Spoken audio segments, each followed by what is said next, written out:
¿Has oído mencionar o hablar sobre las células madre? Ya sea en algún video o incluso al vecino. Estas células que en un futuro podrán llegar a ser de gran importancia para enfermedades degenerativas como lo son el Alzheimer, el Parkinson e incluso contribuyendo al rejuvenecimiento. Todo nuestro cuerpo está conformado por células y tejidos, los cuales a su vez se encuentran formados por células con una estructura y función específica, como son las células óseas, las células sanguíneas, nerviosas, entre otros. Las células madre son células indiferenciadas, las cuales aún no cuentan con una especialidad específica, cualidad que las hace muy atractivas para la comunidad científica.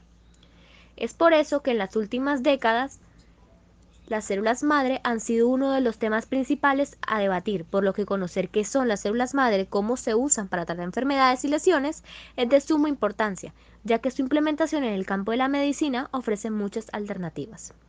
En el presente video abordaremos todo lo relacionado a su composición y recientes tratamientos en la salud humana. Cabe aclarar que ninguna otra célula del cuerpo tiene la posibilidad natural de poder generar nuevos tipos de células, capacidad que sí lo posee las células madre. Esta nueva concepción, la cual involucra su funcionalidad, se ha visto implementada a partir de la medicina regenerativa, siendo una rama de la medicina la cual se ha desarrollado considerablemente en los últimos años, y cuyos avances en este campo se han involucrado estrechamente con los nuevos conocimientos adquiridos sobre las células madre y su capacidad de convertirse en células de diferentes tejidos. Entre las principales características que presentan las células madre podemos encontrar, primero, división celular simétrica y asimétrica. Las células madre son definidas por su capacidad de producir una célula madre y una célula diferenciada mediante una división celular asimétrica.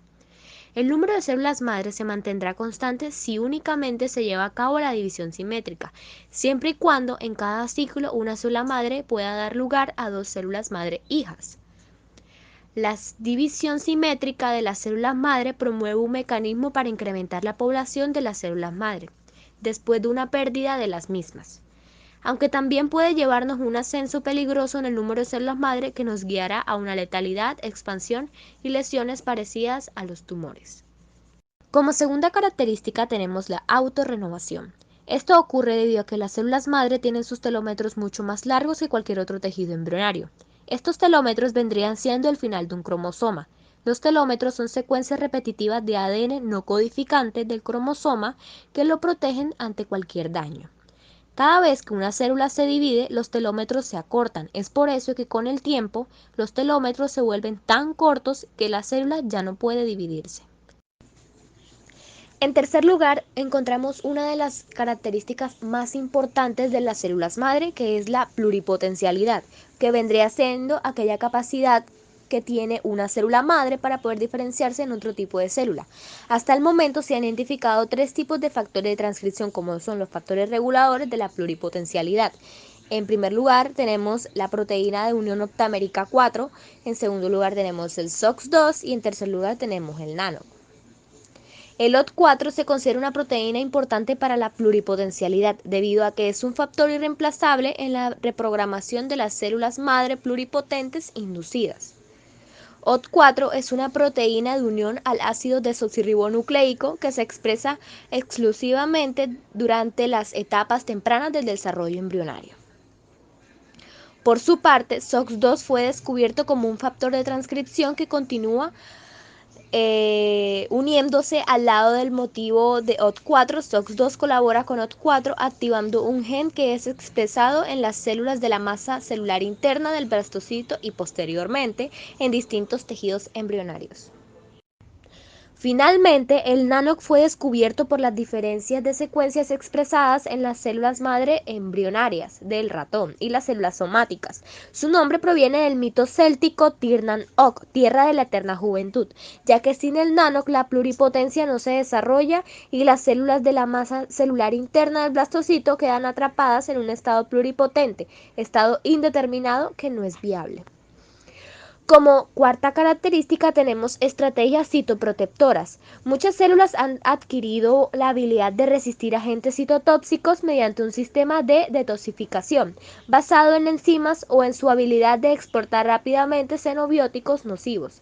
En 1996, Gödel y los colaboradores reportaron un nuevo método para el aislamiento de las células madre hematopoyéticas, basado en la capacidad de la misma de efluir un tinte fluorescente, habilidad que fue inhibida por el verapamil. En quinta instancia tenemos la inmunogenicidad. Esta vendría siendo la capacidad para provocar una respuesta inmunitaria específica, ya sea humoral o celular, al estimular la producción de las células T específicas o ambos fenómenos. Se ha demostrado que la respuesta inmune de las células madre embrionarias es baja en comparación con las células madre adultas halogénicas, debido a la baja expresión del complejo principal de histocompatibilidad. Se clasifican las células madres. Atendiendo a su origen, se podrían ver clasificadas en embrionarias y adultas, o de acuerdo a su potencial y capacidad de diferenciación, estas se clasifican en totipotenciales, pluripotenciales, multipotenciales y unipotenciales.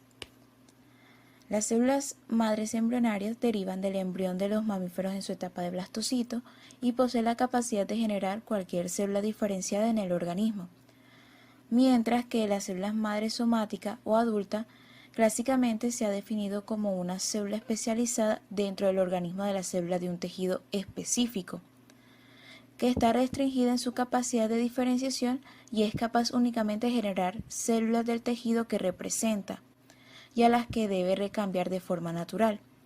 También se ha señalado que en su evolución el organismo sitúa en los tejidos células madres somáticas como parte de los mecanismos que emplea para su renovación en condiciones fisiológicas o ante un daño hístico. Actualmente se conocen tres fuentes para su obtención. La primera, de embriones que no llegaron a utilizarse en los procedimientos de fecundación in vitro. La segunda, de embriones creados de células somáticas por técnicas de transfección. Y la tercera, líneas de células madres embrionarias ya existentes, las cuales se obtienen de cultivos celulares. Estas últimas son las que han provocado menos controversia en cuanto a factores bioéticos. Otra clasificación que se aplica a las células madres se basa en su potencial y capacidad de diferenciación. El primero son las totipotenciales, que únicamente el cigoto y los descendientes de las dos primeras divisiones son células totipotenciales, ya que tienen la capacidad de formar tanto el embrión como el trofoblasto de la placenta. El segundo serían las pluripotenciales, que a los 4 días las células totipotenciales empiezan a diferenciarse formando el blastocito y la masa celular interna. Hay que recalcar que las células de la masa celular interna son consideradas pluripotenciales y pueden diferenciarse en 3 líneas germinativas, es decir, el endodermo, el mesodermo y el ectodermo, pero pierden la capacidad de formar la placenta. Tercero, las multipotenciales. Estas son células capaces de producir un rango limitado de linajes de células diferenciadas de acuerdo a su localización. ¿Cómo así? Por ejemplo, las células madres del sistema nervioso central tienen el potencial de generar 3 tipos celulares: las neuronas, los oligodendrocitos y los astrocitos. Y por último, las unipotenciales. Estas son células capaces de generar un solo tipo de células específicas. Por ejemplo, las células madres de la membrana basal de la epidermis interfolicular, que producen únicamente escamas queratinizadas. Pasando a las aplicaciones clínicas de las células madres, como fue previamente mencionado, se ha llegado a determinar que su influencia en el campo de la medicina ha llegado a ser pieza contundente de múltiples tratamientos y procesos. El primero es el del vehículo terapéutico de genes, que se utiliza en casos de enfermedades monogenéticas o incluso como vehículo de terapias antitumorales o antiangiogénicas.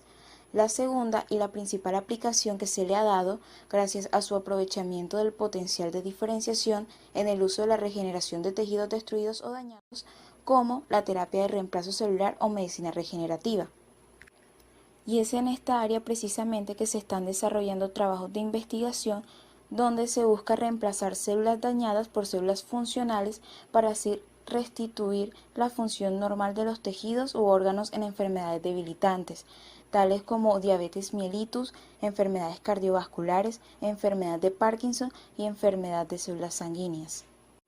En la actualidad existen muchas investigaciones enfocadas a descubrir células progenitoras que sirvan como bancos de células para usos terapéuticos, habiéndose evaluado varias estrategias, las que incluyen terapia celular derivadas de células autólogas y terapias celulares derivadas de líneas celulares establecidas desde una variedad de células madre que incluyan médula ósea, cordón umbilical, células madres embrionarias, así como células de tejidos y órganos de animales genéticamente modificados.